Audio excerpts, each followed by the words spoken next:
현재 시간 아침 7시 다소 늦은 아침. 현장을 걸어서 5분 거리의 모텔로 잡아서 보통 현장보다 상당히 늦은 시간 출근한다.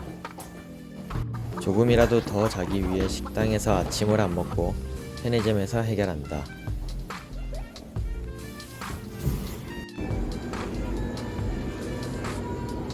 그렇게 아침을 먹고 현장에 도착하여 일을 시작할 준비를 한다. 우리의 천공기는 부철 중공업에서 만든 BCD63이다. 이 장비는 장비기사인 나와 밑에서 일을 하는 친구와 함께하고 있다. 작업 시작. 현장이 협소하기 때문에 바로 천공을 시작하기가 힘들다. 철판도 옮기고 이래저래 준비가 되면 작업을 시작한다.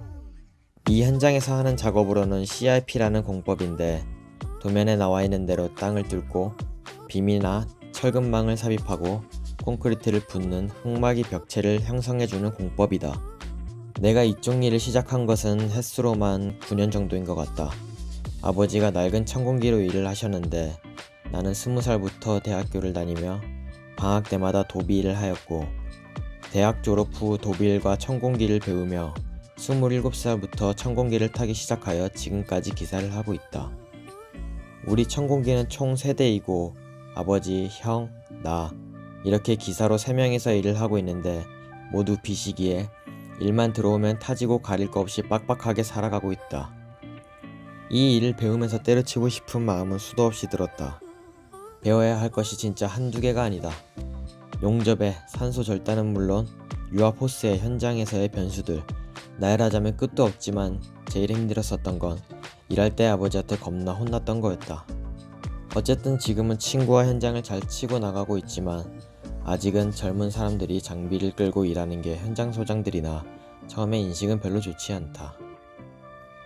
현재 나와 비슷한 나이대나 이쪽 일에 대해 일을 하고 싶어하는 분들에게 해드리고 싶은 말이 있었다면 내가 많은 직업군의 일을 해보진 않았지만 기본적으로 도비로서 밑에서 일을 배우고 많은 경험을 해봐야 한다.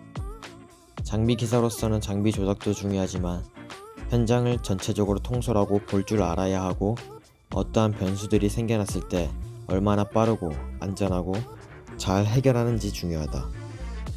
그리고 일 외적으로도 한 달, 2달, 3달 작업 시간이 긴 현장들에 있어 타지 생활을 하게 되면 다들 아시겠지만 그것도 그것대로 힘들고 현장이 항상 바뀌기에 그 현장 사람들과 호흡을 맞춰서 일을 해야 되기에 고난은 있지만 지나고 나면 많은 경험이 돼 있다. 나도 항상 어느 현장을 가도 막내이고 배울 것 많고 많이 부족하지만 항상 해내고 할 수 있고 아무것도 아니라는 마음가짐으로 임하고 일을 하고 있다. 요새는 정주영 회장님 책도 읽어서 더 열심히 살아가는 중이다. 아무튼 현재 작업은 이렇게 파고 넣고 붓고 빼고 파고 넣고 붓고 빼고 작업을 반복한다. 일하는 시간은 언제나 순식간에 지나간다.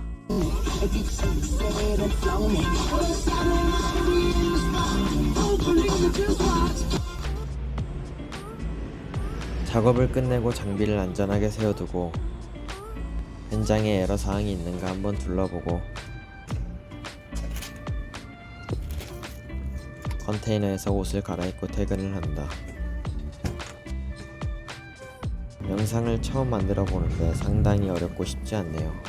앞으로 시간이 될 때마다 더 많은 영상으로 찾아뵐게요. 감사합니다.